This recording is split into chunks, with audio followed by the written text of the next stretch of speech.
Continuamos con la lectura del libro Una iglesia con propósito del autor Rick Warren. Ahora vamos a ver la siguiente parte del título Historia de la iglesia de Saddleback.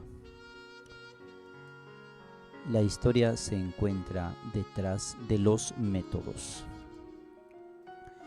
Cada teología tiene un contexto.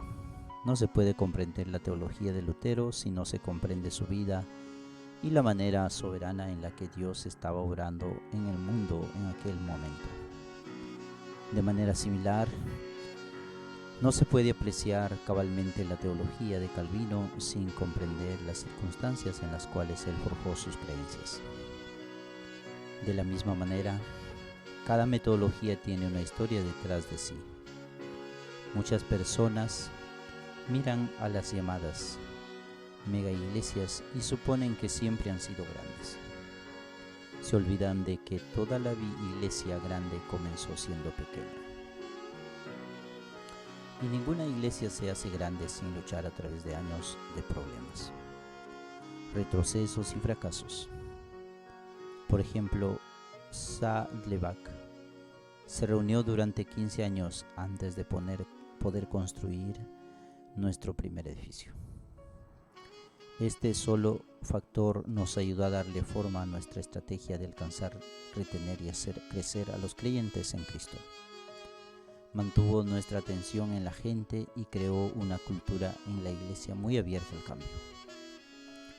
Para comprender muchos de los métodos de este libro, usted necesitará entender el contexto en el cual se desarrollaron.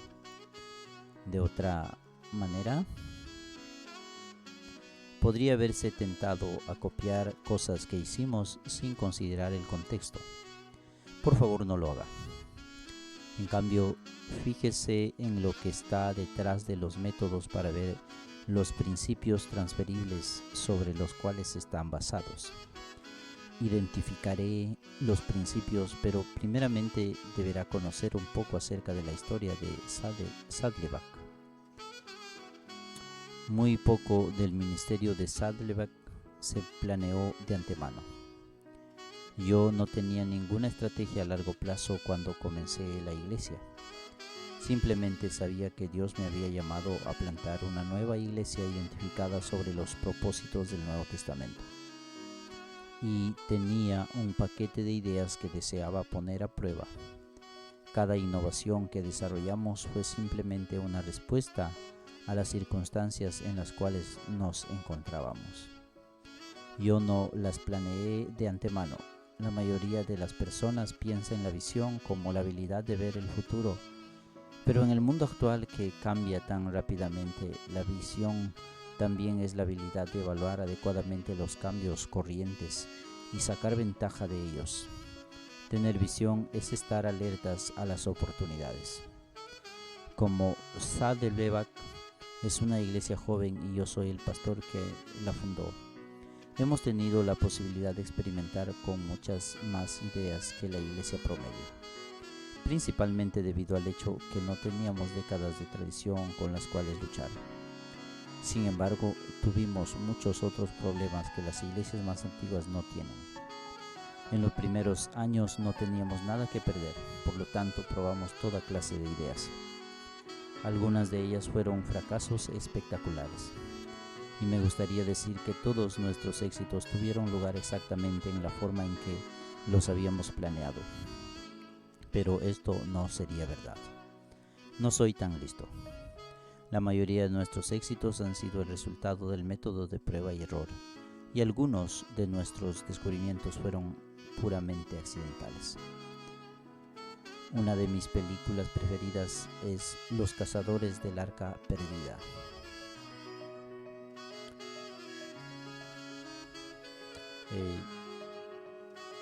En un momento decisivo y de mucha tensión en la historia, alguien le pregunta a Indiana Jones, ¿qué haremos ahora?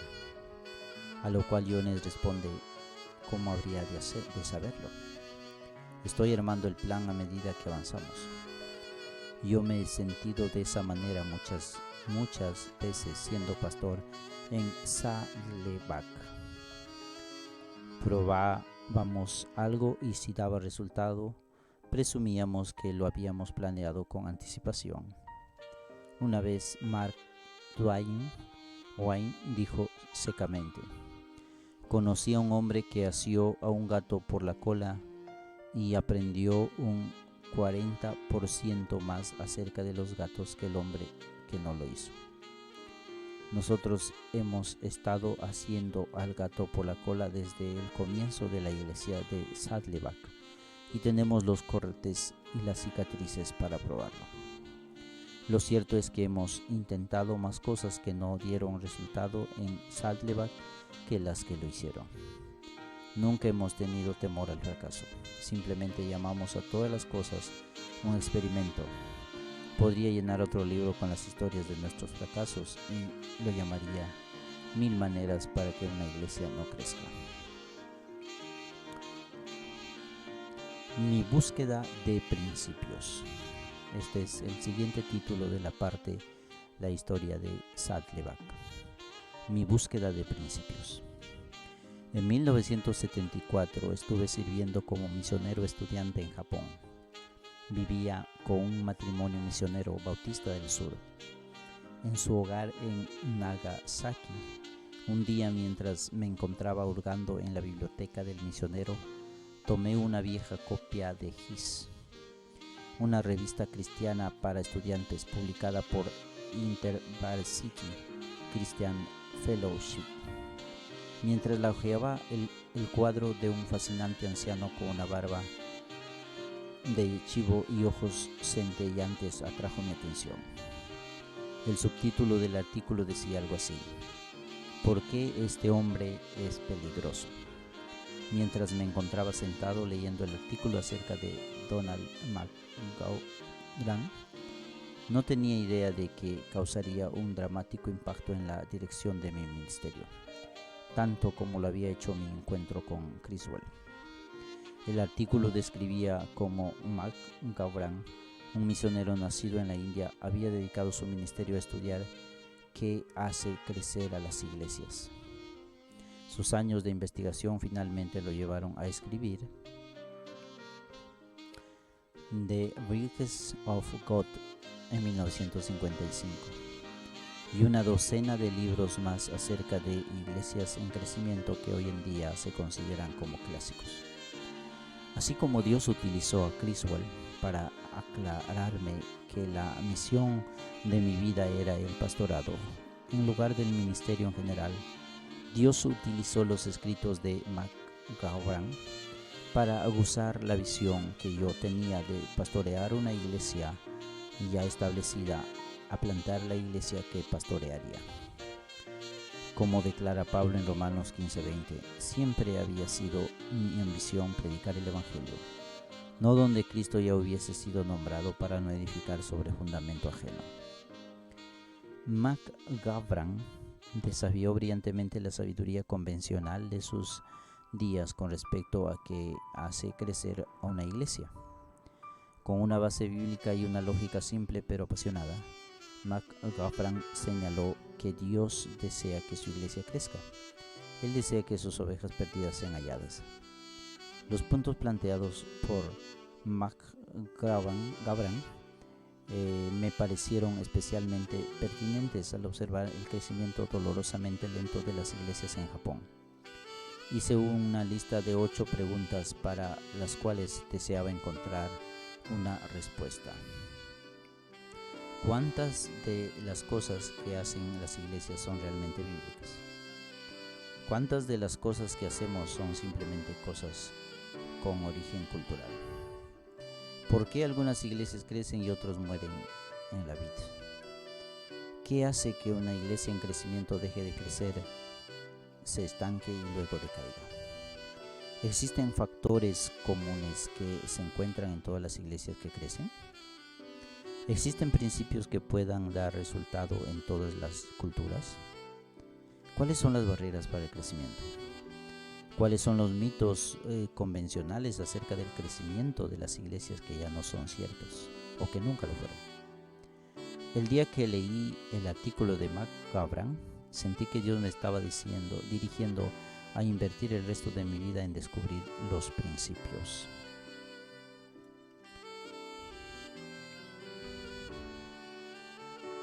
bíblicos, los principios bíblicos culturales y de liderazgo que producen iglesias saludables que crecen.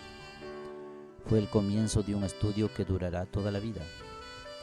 En 1979, mientras terminaba mi último año en el Seminario Bautista del Sudeste en Fort Worth, Texas, decidí hacer un estudio independiente de las 100 iglesias más grandes de los Estados Unidos en aquel momento. En primer lugar, tuve que identificar esas iglesias, lo cual no fue tarea fácil. Yo estaba trabajando como ayudante del Dr. Roy Fish, profesor de evangelismo en el seminario. Roy, que también era mi mentor y mi amigo, me ayudó a identificar muchas de estas iglesias. Otras las encontré buscando en los anuarios denominacionales y en revistas cristianas. Luego escribí a cada una de estas iglesias y les hice una serie de preguntas que había preparado. Aunque descubrí que las iglesias grandes y en crecimiento difieren grandemente en cuanto a estrategias, estructura y estilo. Existían algunos comunes denominadores. Mi estudio confirmó lo que yo ya sabía a través del ministerio de Criswell. Las iglesias grandes y saludables están dirigidas por pastores que han estado allí durante un largo tiempo. Encontré docenas de ejemplos. Un pastorado largo no garantiza que una iglesia crecerá, pero el cambio frecuente de pastores garantiza que una iglesia no crecerá. ¿Se puede imaginar lo que serían los hijos en una familia en la cual tuvieran un nuevo padre cada 2 o 3 años? Lo más probable es que tendrían serios problemas emocionales. De la misma manera, la longevidad del liderazgo es un factor crítico para la salud y el crecimiento de la familia de la iglesia. Los pastorados largos hacen que sean posibles las relaciones profundas, de confianza y de cuidado de los unos hacia los otros. Sin esta clase de relaciones, un pastor no podrá lograr cosas de valor duradero. Las iglesias que cambian de pastor cada pocos años nunca experimentarán un crecimiento consistente. Creo que esta es la razón del deterioro de algunas denominaciones. Al limitar intencionalmente la permanencia de los pastores en las congregaciones locales, crean ministerios sin solvencia. Pocas personas desearán seguir a un líder que no estará en el mismo lugar dentro de un año. Es probable que el pastor desee comenzar toda clase de nuevos proyectos, pero los miembros se mostrarán reticentes porque ellos serán quienes tengan que cargar con las consecuencias mucho después de que el pastor haya sido trasladado a otra iglesia. Conociendo la importancia de la longevidad al hacer crecer a una iglesia saludable, oré diciendo: Padre, estoy dispuesto a ir a cualquier iglesia saludable y estoy dispuesto a ir a cualquier lugar del mundo al cual me envíes, pero te pido que me des el privilegio de invertir toda mi vida solamente en una localidad. No me importa dónde me pongas, pero me gustaría quedarme donde sea por el resto de mi vida. ¿En qué parte del mundo?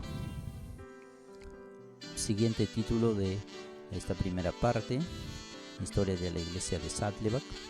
¿En qué parte del mundo? Luego de aquella oración, pegué un mapa del mundo en la pared de la sala de nuestro hogar y junto con mi esposa, Kai, comenzamos a orar pidiendo guía con respecto a dónde nos ubicaríamos al salir del seminario. Este es el primer paso que cualquier persona debiera tomar al plantar una nueva iglesia. Orar pidiendo guía. Proverbios 28:26 dice: El que confía en su propio corazón es necio, mas el que camina en sabiduría será liberado. Antes que cualquier otra cosa, usted debe encontrar la perspectiva de Dios con respecto a su situación. Mi esposa y yo originalmente pensamos que Dios nos estaba llamando a ser misioneros fuera de nuestro país. Como ya había estado sirviendo como misionero estudiante en Japón, nos concentramos especialmente en países de Asia. Pero mientras oramos pidiendo dirección durante 6 meses, Dios puso en nosotros la impresión de que no seríamos misioneros afuera de nuestro país. En cambio, plantaríamos una nueva iglesia en una gran área metropolitana de los Estados Unidos. En lugar de convertirnos en misioneros, Kai y yo sentíamos que Dios nos estaba guiando a establecer una iglesia que enviará misioneros. Dios nos usaría para nombrar y preparar a otros en América para que se convirtieran en misioneros fuera del país.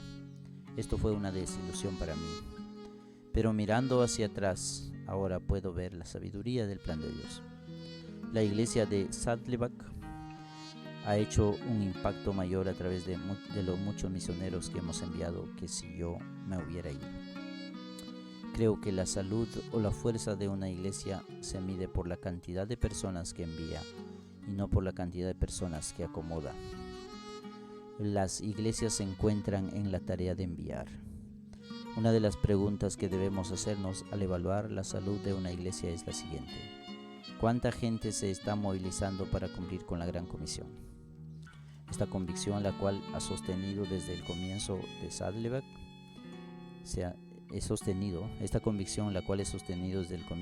Saddleback, me ha llevado a diseñar el proceso descrito en este libro para convertir a los miembros en ministros y misioneros. Siguiente título: Concentrándonos en Norteamérica. Una vez que nos dimos cuenta de que no serviríamos a Dios afuera de nuestro país, Kai y yo comenzamos a orar preguntando dónde debiéramos comenzar una nueva iglesia en los Estados Unidos. Como yo no tenía ningún patrocinador, podía ubicarme donde quisiera. Entonces, una vez más pegué un mapa en la pared de nuestra sala. Esta vez el mapa de los Estados Unidos, y encerré en un círculo todas las grandes áreas metropolitanas fuera del sur. Durante 4 generaciones mi origen había sido bautista del sur y tenía familiares esparcidos por todas partes en el sur. Pero yo pensaba que iría a algún lugar a donde la mayoría de mis compañeros de seminario no querían ir. Oré para comenzar una iglesia en Detroit, en Nueva York, Filadelfia, Chicago, Albuquerque, Phoenix o Denver. Luego descubrí que los 3 estados con más carencia de iglesias en los Estados Unidos eran Washington, Oregon y California. Entonces me concentré más en 4 áreas sobre la costa oeste: Seattle, San Francisco, San Diego y el condado de Orange. Estas 4 áreas metropolitanas estaban todas en crecimiento al final de los años 70 y esto captó mi atención. Durante el verano de 1979 prácticamente vivía en las bibliotecas de las universidades investigando en los datos de los censos de los Estados Unidos y en otros estudios demográficos realizados sobre estas 4 áreas. Proverbios 13:16 dice: todo hombre prudente procede con sabiduría. Para mí esto quería decir que debía descubrir todo lo que pudiera acerca de un área antes de comprometerme a invertir el resto de mi vida allí. Antes de tomar cualquier decisión trascendente, es importante preguntarse qué debo saber primero. Proverbios 18:13 dice: al que responde palabra antes de oír le es fatuidad y oprobio. La razón por la cual muchas iglesias nuevas fracasan es porque comienzan con un entusiasmo sin conocimiento. Se requiere más que entusiasmo para comenzar una iglesia. Se requiere sabiduría. Tener fe no significa ignorar los hechos acerca de la comunidad que usted ha escogido. Yo tenía 25 años y me faltaban 5 meses para graduarme del seminario. Y Kai estaba embarazada de 9 meses esperando a nuestro primer hijo. La llamaba por teléfono varias veces al día desde la biblioteca para ver si había comenzado el proceso del parto. Una tarde descubrí que el valle de Saddleback, en el condado de Orange, Al sur de California era el área de crecimiento más rápido en el condado de crecimiento más rápido de los Estados Unidos durante la década de los 70. Este hecho me asió de la garganta e hizo que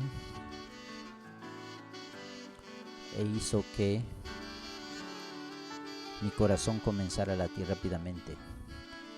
Yo sabía que donde quiera que las comunidades estuvieran creciendo con tanta rapidez, también existiría la necesidad de nuevas iglesias. Mientras me encontraba sentado en aquel sótano polvoriento y mal iluminado de la biblioteca de la universidad, escuché la voz de Dios que me decía con claridad: es allí donde quiero que plantes una iglesia. Todo mi cuerpo comenzó a estremecerse con entusiasmo y las lágrimas inundaron mis ojos. Dios me lo había dicho. No importaba que no tuviera dinero, ni miembros, y que nunca hubiera ni siquiera visto aquel lugar. Desde aquel momento en adelante, nuestro destino era una cuestión resuelta. Dios me había mostrado dónde haría algunas olas, y yo estaba a punto de entrar en lo que sería la aventura de montar esas olas por el resto de mi vida. El siguiente paso fue averiguar el nombre del director de las misiones Bautista del Sur, el superintendente del distrito, en el condado de Orange, California. Su nombre era Herman Wotten. Le escribí la siguiente carta: mi nombre es Rick Warren, soy estudiante de un seminario de Texas. Estoy planeando mudarme al condado de Orange para comenzar una iglesia. No le estoy pidiendo que me den dinero ni que me sostengan, solo quiero saber qué piensa usted acerca de esta área. ¿Necesita nuevas iglesias? En la providencia de Dios sucedió algo asombroso. Aunque nunca nos habíamos encontrado personalmente, Herman Wotten había escuchado de alguna manera acerca de mí y de mi deseo de plantar una nueva iglesia una vez que me graduara. Al mismo tiempo que yo le escribía mi carta, él me escribía a mí la siguiente: estimado señor Warren, he escuchado que usted pudiera estar interesado en comenzar una nueva iglesia en California al finalizar el seminario. ¿Alguna vez ha considerado la posibilidad de venir al valle de Saddleback, al sur del condado de Orange? Nuestras cartas se cruzaron en el correo. Cuando abrí la correspondencia, 2 días después, y vi una carta enviada por el mismo hombre a quien yo le había escrito, comencé a llorar. Kai y yo sabíamos que Dios estaba por hacer algo.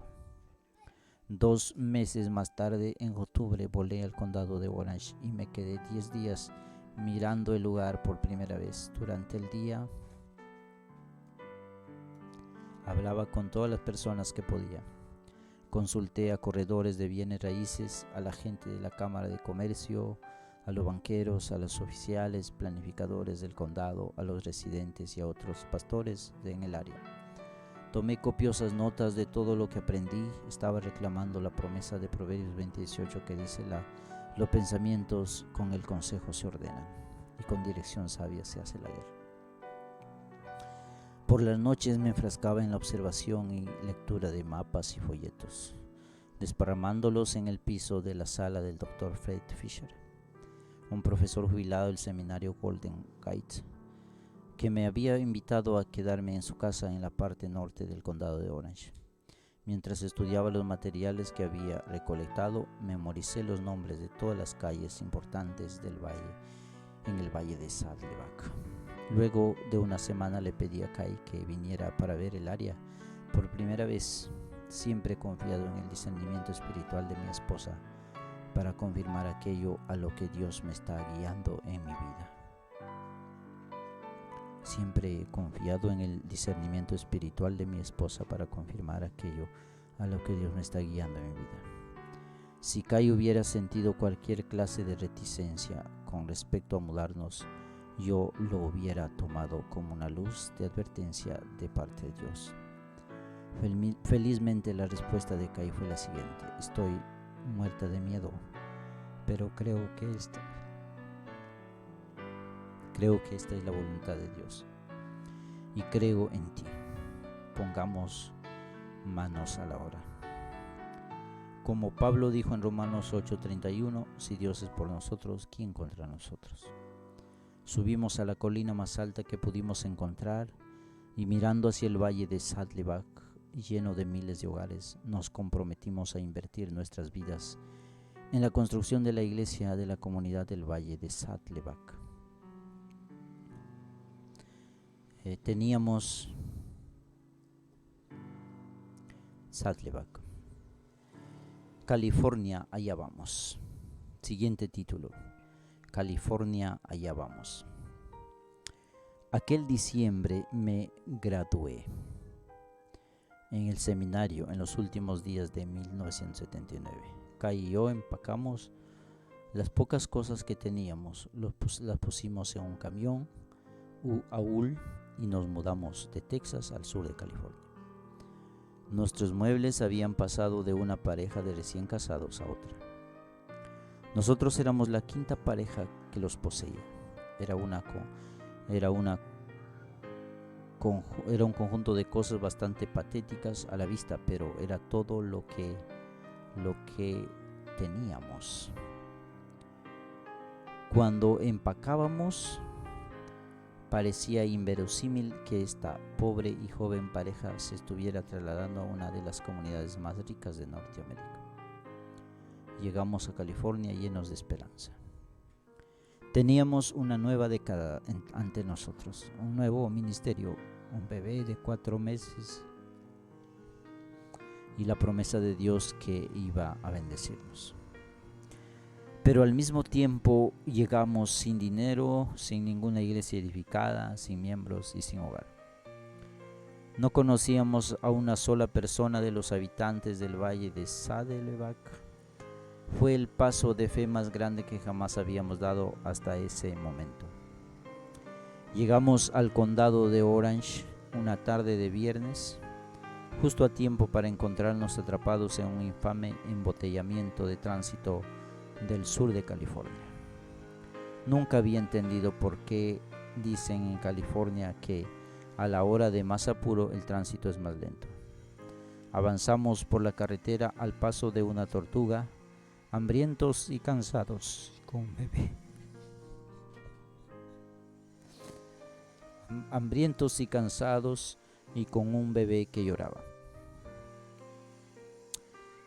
Como yo había nacido en una localidad rural de menos de 500 habitantes, no estaba preparado en absoluto para un tránsito como este. Mientras miraba fijamente a los kilómetros y kilómetros de automóviles completamente detenidos en aquella carretera, pensé, ¿en qué lío me he metido? Dios, elegiste al muchacho equivocado para esta tarea.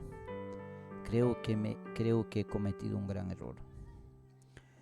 Finalmente a las 5 de la tarde llegamos al valle de Saddleback. Salí de la carretera y me detuve ante el primer negocio de bienes raíces que pude encontrar. Entré y me presenté al primer vendedor que encontré. Su nombre era Don Dahl. Le dije con una gran sonrisa, mi nombre es Rick Warren. He venido aquí para comenzar una iglesia. Necesito un lugar para vivir, pero no tengo nada de dinero. Don se sonrió y luego se rió en voz alta. Yo me reí también. No tenía idea de lo que sucedería a continuación. Don me dijo, bueno, veamos qué podemos hacer. En 2 horas, Don nos había encontrado un departamento para alquilar. Había logrado que viviéramos allí sin pagar la renta durante el primer mes y estuvo de acuerdo en convertirse en el primer miembro de la iglesia de Saddleback. Dios sí que provee.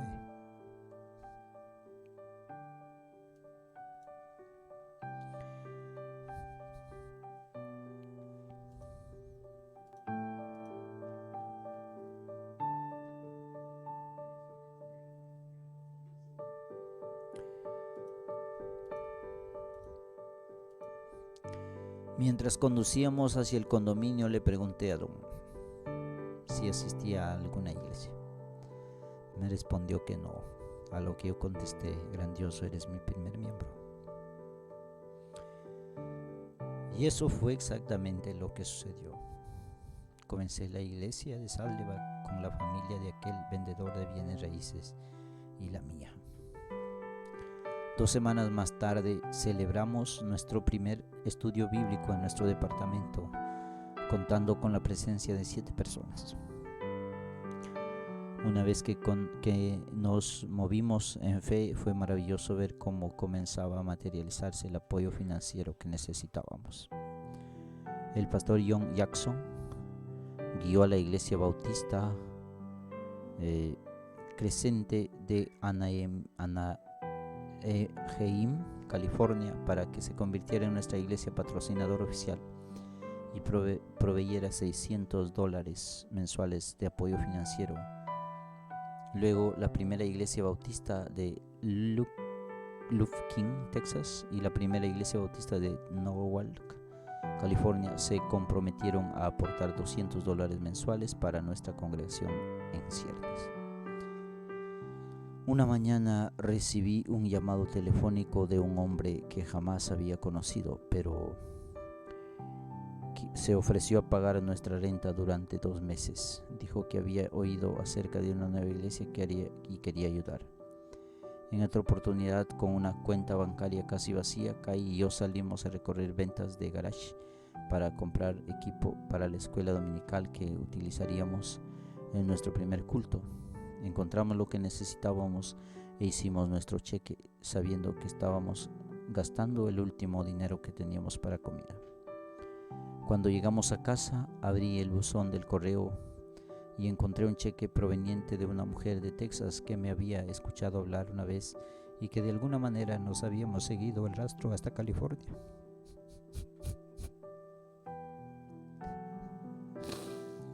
El monto del cheque era exactamente lo que habíamos gastado en equipo de enfermería, $37.50. Dios santo. Yo hubiera preferido tener el apoyo financiero para la iglesia antes de trasladarnos a California, pero no funcionó de esa manera. En cambio, nos movimos en fe. Sentí el llamado con tanta fuerza que estaba dispuesto a comenzar. Amo la paráfrasis de la Biblia al día cuando dice en Eclesiastés 11:4: si esperas condiciones perfectas, nunca realizarás nada. Si usted insiste en resolver todos los problemas antes de tomar una decisión, nunca conocerá la emoción de vivir por fe. Dios siempre usa personas imperfectas en situaciones imperfectas para hacer que se cumpla su voluntad. Mientras veíamos cómo Dios confirmaba de muchas maneras nuestra decisión de comenzar una iglesia en aquellos primeros días, aprendimos una importante lección. A donde quiera que Dios nos guía, Él provee. Si usted desea plantar una iglesia, subraye esa oración. Será una gran fuente de aliento y de fortaleza en los días difíciles para cualquier cosa a la cual Él nos llame. Nos capacitará y nos equipará para que podamos hacer lo que nos ha encomendado. Dios es fiel y Él cumple sus promesas. Hasta aquí la siguiente parte de la lectura del libro Una iglesia con propósito, correspondiente a la primera parte. Miremos el gran cuadro.